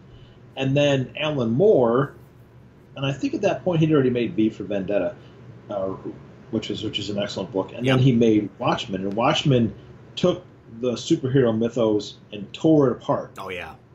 And put it back together in its own interesting, unique way. Yep. And everybody in Hollywood wanted to make that movie. Yeah. And Gilliam wanted to make it. And Joel Silver was going to produce it, and Schwarzenegger was going to play Dr. Manhattan, and they had all these other actors lined up who were like I think they were talking to Kurt Russell about a role and all these different things. Oh God. And then it just, budget, they just couldn't figure out how to budget, from a budget standpoint, how to make it into a movie. Especially it all depends on the time frame that you're thinking about making these movies too, and where the effects are, and how much would have had to be practical. Right. Exactly. Exactly. So there's a big difference there when you're thinking of like, oh, this could have happened in the '80s. Like, no, that wouldn't have looked right in the '80s. Well, because time. And this is the early '90s, and they were just gonna paint Schwarzenegger blue. Right. Exactly. Whereas he's a completely digital creation in Zack Snyder's movie. Exactly, right. Yeah. With a big blue dong. And then with Gilliam, he wanted to make the Don Quixote movie, which he's still trying to make. Now he's gotten pretty far. Didn't he finish it? I don't know what the current status is of it, but I remember this was like back during film school, man, where I went to go see his documentary called Lost in La Mancha, which was about the making of the movie that never happened. And it's Johnny Depp as Don Quixote, and I forgot who plays Sancho Panza, but Johnny Depp's in it. And before Johnny Depp was Johnny Depp. Exactly, yeah, before his Pirates of the Caribbean thing, I believe. And it's interesting that he keeps wanting to make this movie. He's so determined. I think he's still trying to make it, and it's like at some point he's got to give it up. Well, now he's either shot the entire thing or he's shot a significant amount of it. I can't remember which. Yeah, exactly. Yeah, I think they've shot even more than they did before, and he's still trying to make it. But I would have loved to have seen a Gilliam Watchmen because of his visual sense. He's a loony filmmaker, man. The way he makes good movies. Yeah, right. But I admit I didn't see his last movie. Which was what, by the way? It had Christopher Waltz in it. Yeah, no, it didn't do anything for me. I didn't want to see it. I was like, that just doesn't look good. It had too many digital effects in it. I don't want to see it. Yeah, I didn't see that one. But I do like his older stuff, man. He's in the 80s, and I mean, he was fucking creme de la creme. Dude, The Adventures of Baron Munchausen is one of my favorite movies ever. Time Bandits is one of my favorite movies ever. I love Time Bandits, man. And I have to say that I think 12 Monkeys is probably one of the best time travel films. Oh, ever. God, yes. If you talk about time travel movies, that movie is right up there. And then you got Brazil. I mean, Brazil's fantastic. He's got so many really cool movies, but we don't... These are cool. And that's what I'm saying. When you look at this list, there's a lot of really cool ideas from really talented filmmakers that you would have loved to see. Yeah. So, how about this one here? What is your favorite... I'm taking a shot here. What's your favorite war picture? It's either Paths of Glory... Oh, Kubrick, okay. Or... Oh, it's so hard. All right, maybe I'm missing the mark here. Okay, how about this? Hard. Let me put it this way. Oh God, I can't give you another hit, but it's based upon a book that it was attempted to be made a lot earlier than 1979.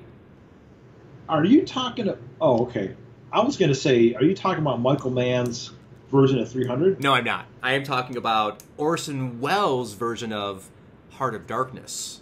Oh. Which is Apocalypse Now.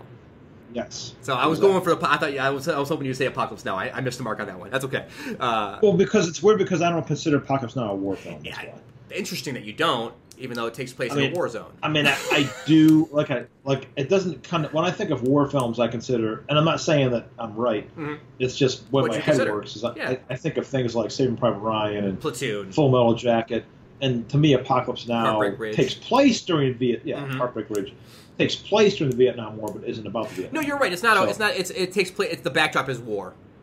Yes, but it's not a war movie in the way. I think that's the best way to approach it. I think you're absolutely right about that. So, but alas, in 1940, Orson Welles, who did Citizen Kane, after Citizen Kane, I believe, it was early in the 30s, wanted to make Heart of Darkness by Joseph Conrad, and man, I mean, again, one of those things where too early to make that movie.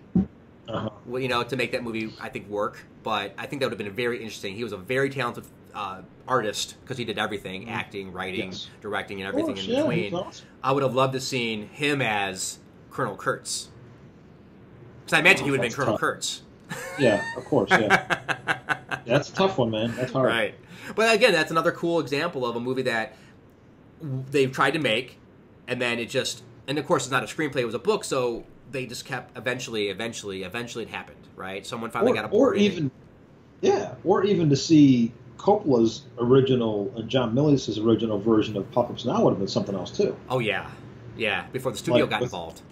The studio got involved, and Marlon Brando, and everything else. Because you know how it's supposed to end, right? Refresh my memory. I remember it. I mean, in a nutshell. Willard comes to Kurtz's compound, and Kurtz is like, on his way out mentally and everything else, and has lost interest in the war, but then when either Willard's boat's got a tracking device on it or whatever it is, anyway, they call in an assault team to take out Kurtz's compound, and Kurtz rallies his little army and Willard, and they fight off the military.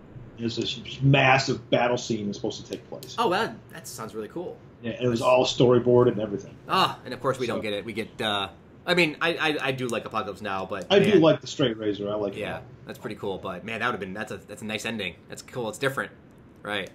So Gladiator was supposed to end in a big battle too, instead of the one-on-one. Gladiator, instead of the one-on-one. Well, yeah, they set the battle up. You know, go get the men and have them right by the gates or whatever. They set it up. Well, what happened was the original screenplay is, remember when Crow and the slaves escape and get outside the gate, but then they get captured again? Yeah. Okay, and then they kill Oliver Reed? Yep. Okay, in the original screenplay, they escape. Oh, and okay. that guy and Russell Crowe's Maximus's Steed, the guy with the weird scar, leads him, and Maximus's army is laying in wait outside the city walls. Right. And they lead a charge in and take down the Emperor and his army. That sounds like a much better ending. Although we get the nice personal one-on-one that you kind of need. Eventually, you would have had that anyways in that battle. You would have had his one-on-one, but it would have been more dramatic, more maybe not dramatic, but more cinematic for sure. Like boom, big time. You know. Yeah, big time. So with Apocalypse Now and Coppola and trying to make that movie forever, he also tried to make a movie that he really wanted to make that they almost did, but tragic events of 9/11 halted the production and canceled it, and it's Megalopolis. Yeah, that was his dream project. That was his dream project. He did 3 studio pictures in a row in order for them to give him the opportunity to make this movie. So he made Dracula, he made Jack, and then he made The Rainmaker. Yes. And all in wait to make his Megalopolis epic. And unfortunately, I remember one of his children died, I think, in Dracula. During the making of Dracula, and I remember reading something from film school. They had a story that he was writing. It was like his excerpts on like a book he wrote about the problem trying to make a movie like that with such kind of, and then using that to try to tell the story in a way. And it's just like with Zack Snyder. You're like, man, he wasn't there or whatever happened. I think it was a car accident, if memory serves. Well, you know what's weird? You know what's interesting about if you were to watch Dracula and then watch Jack and then watch The Rainmaker is. You start to see Coppola as the artist, working a lot of his passions out in visual fetishes in very stylized film. Right. Very stylized, a lot of practical in-camera effects. And then Jack kind of feels like Coppola a little bit, but not really. Not really. And then by the time you get to Rainmaker, it just feels like anybody could have made it. If you didn't have his name attached, you wouldn't know it. Exactly. It just feels like this great artist slipping. He's one of the guys, Coppola's one of the guys where I always felt that Apocalypse Now killed him, drained him of the majority of his creative force. Yeah. There's a lot of those out there. It's too much on him. And there's a few filmmakers out there like that. That one movie that they made that took everything out of him. Yeah. Whether it was just the creative fighting with executives or something, maybe even that your point right there is actually really spot on about Coppola doesn't seem like Coppola anymore, and perhaps it has to do with the death of his child during the making of Dracula. Could be that too. Very family oriented. Yeah. Coppola was the one. He was the one who said, having a family is what drove me to be a success. Sure. Right. Like if I wouldn't have he's a guy who's like, if I wouldn't have had a family, I'd just be out messing around making movies and this and that. But because I had a family, I made my own studio, I made my own demands, because I had to take care of my family. Right. And he's that guy. Right. And we're lucky to have him. He's made some great movies, and we don't get him anymore. And he gets great wine. And I do like his wine, absolutely. Especially a couple of different variations of his wine. Yeah, absolutely. But Megalopolis was about New York. It was about this huge city, and I don't remember the storyline of it. But after 9/11 and the attacks on the World Trade Center, the studio decided, and I'm sure him as well, that we can't tell a story that takes place in New York City anymore like that about this. Maybe it has something to do with, maybe it has something too close to home in that regard. But they decided to stop. Yeah, I'd have to look up. I don't remember why. I don't remember what it was about anymore. I'll look it up. Yeah, it's the thing is I remember reading about it and going, okay, I remember it was this huge epic. It was about. It was definitely, it was about New York, and it was like I think maybe told in the future or a different, very, like a alternate history kind of thing. I'm looking for it right here. Hang on. It was based on like an Ayn Rand novel. The film was primed to be ambitious, sprawling, big budget sci-fi epic about an extraordinary wealthy architect in this futuristic city, New York, who tries to build a utopian mini city. And it was a 212-page script. Oh, that eventually became, that eventually dwindled itself down to a Charlie Kaufman screenplay called Sin Copy. It's a guy who was going to make a movie, so he builds an apartment complex in a warehouse as the movie set. Oh. But then people start living in it, and they form their own society in the movie set. Weird. And that came out a few years ago. Oh, okay. So that's another example of an idea that just doesn't die. Yeah, exactly. Yeah, interesting. Take the core concept and rework it. Exactly. Just like, we do. We write a screenplay, and now we have an idea that we try to use, and that doesn't work for that screenplay, so you use that idea somewhere else. We've done that before in our screenplays. Yeah. Absolutely, okay. Yeah. I have two more that I want to mention, and they're actually by some of the best filmmakers out there. And one of them, I'll start with this one first, is Kubrick. Okay, one of the. Well, this is a biggie. Yeah, and this was one of his epics that he never got a chance to make, and this would have been his version of Napoleon. Yes. And would have been his epic, right? I mean, he made a lot of epics. Fascinated by Napoleon. Yeah. Now, during the same time frame, now when we're talking about these movies, it's all about the studios and what happens around the studios and the success of other movies that dictate this. Right. Waterloo came out just before it. Yes, but before he was going to start production. But exactly, and it flopped. Yes. And they said, okay, well, we can't tell a story about that if that movie didn't do it good. Not to mention that it just sucked. It wasn't a good movie. I'm sure Kubrick would have been amazing. It's terrible. I'd never seen it, but he walked away because of that. Like they were like, no, we can't do that. So he walked away. They wanted to change it or something like that. And he's like, Kubrick's not going to be told what to do. So he walked away. But it would have been like one of the biggest historical epics of all time. And I think that would have been really cool to see. That was his passion project. Yeah. Just like with Megalopolis was his passion project, and I don't know how many times these filmmakers have a passion project that just gets killed because of other forces of nature, right? Mm-hmm. That sucks. The last one I want to mention is one of our favorite filmmakers. His movies are unique. He's my favorite Western of all time, and a lot of awesome Westerns of the time. But Sergio Leone almost made something called Leningrad 900 Days. And we all know Sergio Leone from making his spaghetti westerns. Yes. And then, of course, his American Gangster epic. But with his... When I think of him, I only think of spaghetti westerns, right? Because that's what he did. But him telling a story about the Siege of Leningrad, World War II? Not one, right? It's two? Two. Okay. That would have been really special to see something like that from him. Well, he's another one of those artists who understands the language of cinema. Right. He doesn't need a lot of dialogue. Right. He can tell the story through the moving image, which is what movies are. Exactly. I've never, like, people call themselves film apologists. I'll never apologize for how amazing I think Once Upon a Time in America is. It's an amazing movie. I need to watch it again and again and again, but it's not my favorite of his, but I'm not going to deny that, a lot of people love it. Good. I mean, West is my favorite of all time. The artistry on display, there's artistry on display in all his films. Oh, yeah. But the artistry on display in Once Upon a Time in America, to me, is like, he's hitting a high watermark. Yeah. And the fact that we never got more movies. We got enough movies out of him that I think we're lucky to have those movies. Yeah. Wish I would have got we could have got at least one more. Especially this one here, because here's nice. the deal. Here's the sad part about this one. First of all, De Niro was set to play a reporter that was trapped there. Oh, he was? Yeah. Oh, I didn't know that. Yeah, he was set to play a reporter that's trapped within Leningrad, and there's a love interest between him and someone that lives there. Okay. 2 days before he was set to sign the... Sergio, that was set to sign the deal for him to direct it. 2 days before he was about to sign it, he had a heart attack and died. He wasn't that old either, was he? No, he wasn't. He wasn't that old. Was he in his 60s? I think he was in his 60s, he might have been in right? his 60s, yeah. But talk about just tragic, this... it wasn't a studio.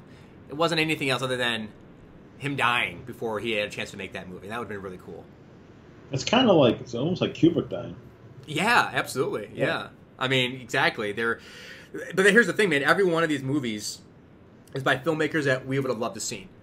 We would have loved to see these movies from these filmmakers, because between Leone, Verhoeven, Burton, Orson Welles, Kubrick, Coppola, Spielberg, Fincher, Scott, Cameron, George Miller, Terry Gilliam.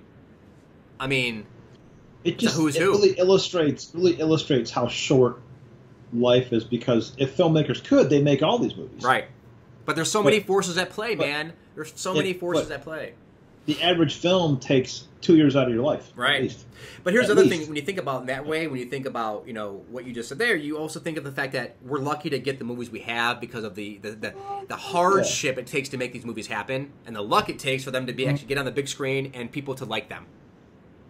That's why, I'm sure you think the same way, as I never take a good movie for granted. Absolutely. And I know a lot of people do because they don't understand it, but that's fine. Yeah, they're just going there and watching watching the movie and picture like, that was a good movie, they move on. Right. But when I see something like, what did we just see this year that was so good? Wind River, Logan. Yeah, Logan, Wind River. There's some more in there. I forget. There's a lot of movies this year were very good, but Blade Runner. Blade Runner. God damn, man, that movie's just. And hopefully in a I couple like that weeks, I like that it slowly crawled its way to being profitable. Absolutely, cool. I'm very happy about that. Just for the success of the filmmaker, man. I want him to. I can't wait to see what he does in the next 10 years. Oh my god! You can't deny the quality on display there. The artistry is just so. I have some issues with it in terms of its style, but it's Denis Villeneuve's style, not Ridley Scott's style. So it's different. Did you hear? You hear his interview? He was on set shooting, and Ridley Scott came to visit. No. And Ridley Scott Denny was like setting up a shot and doing this and that, and Ridley Scott was there, so it was like unnerving him. Yeah. So he went Ridley Scott, and he goes, Ridley, he says, who's your favorite filmmakers? And he says, Francis Truffaut. And he says, imagine if you were on a movie set and Francis Truffaut was there standing behind you. Okay, I'll see you later. Yeah, I'll leave. I can totally see that because he's inspired by, we all are inspired by the work of Ridley Scott. So, yeah, having him behind you. He was one of the original. People probably take for granted that a lot of the visual aesthetics we see in films now were because of him. Yeah. It's like us writing an action sequence and having John Milius behind us watching as we're writing it. Yeah, exactly. I'm going to be like, what are you putting there? Afraid to put anything. You're going to have him do that? No. That's not cause and effect. That's not cause and effect, man. I wouldn't have done it that way. I know. Would you just want to sit down here and write it for me, please? But, in closing here, Craig, and for the audience, everyone listening to the J. Craig, don't take for granted what you see, because it takes a lot of effort to get out there. Some might be bad, some might be good, but in this particular episode, there's a lot of good stuff that we never got to see. But I'm thankful that we got to see the movies we did from these filmmakers, and some of them didn't happen, but man, there's some good stuff that was up on the table here. Absolutely. Yeah. We can be thankful for what you've got, and don't worry about what you didn't get. Yeah, exactly. Because like you say, you could pine all day over Justice League Mortal by George Miller. We got a version of it, but we're never going to get the version of his. It's like we say, like life is like movies are like life. Don't go through life thinking about the things you didn't do. Ha-ha. Focus focus on the things you did do. That's right. So, the J. Craig just got deep. All right, I like it. Also, folks, go to thejaycraig.com. We're going to put a couple of the screenplays about these that were out there. For one, the George Miller Mortal for Justice League. We'll put a couple more on there. So as you're going to watch us, whether it's on YouTube or SoundCloud or iTunes, check out the website. We're going to put a couple of those on the write-up so you can take a look at some of these screenplays that never happened and they're gone and forgotten. That's right. Very cool. So everyone, thank you very much for listening. Yeah.